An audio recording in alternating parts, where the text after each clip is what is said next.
Hi, everybody. This is the audio to accompany my newsletter this week. So, the subject heading is Maybe Don't Quit Yet. And it starts with a question. Is 2022 going to be the year we quit? And I know that by now, those of you listening will have heard the expression that 2022 might be the year of the great resignation as people rethink how they work and live. There's a great article I've linked to in the newsletter which suggests that the framing of great resignation, like Great Depression, is less than helpful. You should check that out. Lots of people are, though, considering not working the way they have been historically. People are quitting. They're quitting jobs, relationships, the old ways of living. And if you choose to, you could make the end of 2021 and the start of 2022 like a liminal moment. Liminality is like that moment in between events, like a ritual of passing, a BC AD movement, like before COVID and after Delta. I propose that the moment that we're heading into might be one where you bravely choose or perhaps recommit to being a thought leader, running $1 million practice, sharing your insights to people who value them. And it's our privilege to help make that happen for people who choose it. It's our privilege to sort of make it a sustainable, fulfilling, low friction possibility. And that is that for you it'd be sustainable, fulfilling, and with less friction, because it's very easy to think that game is about more friction, less fulfillment, and throwing yourself at a wall.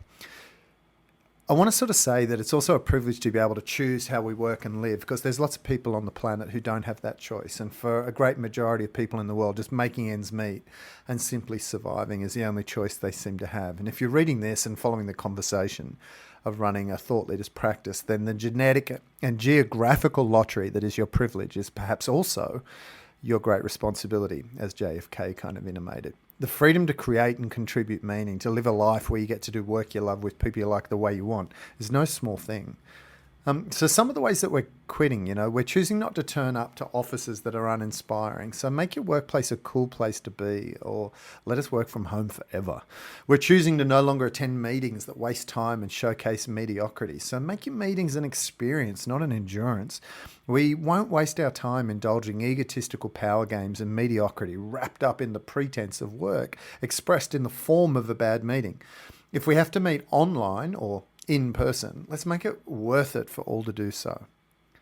I've been thinking a little bit about that we won't stay at school or go to universities where the teachers and lecturers treat us like an inconvenience to their day. That's not to undermine all of the great educators in the world. But if you are in the educational role, you have to inspire us to learn, teach us. Don't set homework in Zoom and then turn your camera off, expecting parents or self-directed learners to thrive. They just won't. Don't upload a quiz on Canvas or charge us for 5-year-old lectures that are no longer relevant, that don't inspire deep inquiry. It's a privilege to lead a community of learning, so let's treat it so. One of the other things we're quitting is relationships that drain us. We just don't want to stay in relationships that empty us out. We want to be in those that sustain us. And tolerating the intolerable, it's kind of a superpower, but it perhaps is not what you should be choosing going forward. Think about who you're being in relationships. What are you bringing and what do you need? I reckon the fear of being alone keeps many people stuck in the mud. So let's not be D-heads at home or A-holes at work. Recruiters are reporting a massive talent shortage at the moment as people really think long and hard about the kind of work they want to do and who they want to do it with. I'm kind of reminded that people don't leave jobs, they leave managers and supervisors, they leave leaders.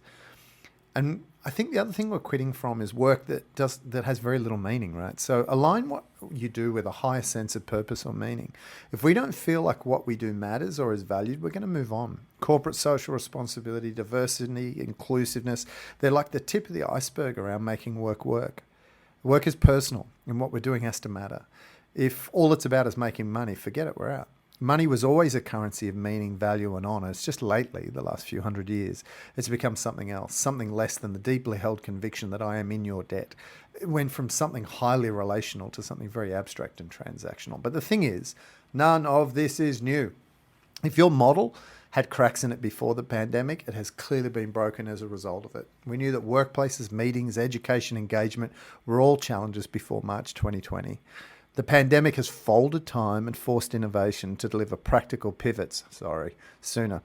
The obvious ones are around remote working, flexible hours, work-life integration, and a higher sense of contribution, which I sort of outlined above. We're shopping local, buying small, as the supply chain logistics of global food miles and import reliance start to come undone. We knew that stuff was not working, but we kept working anyway, right? Like climate change, anyone?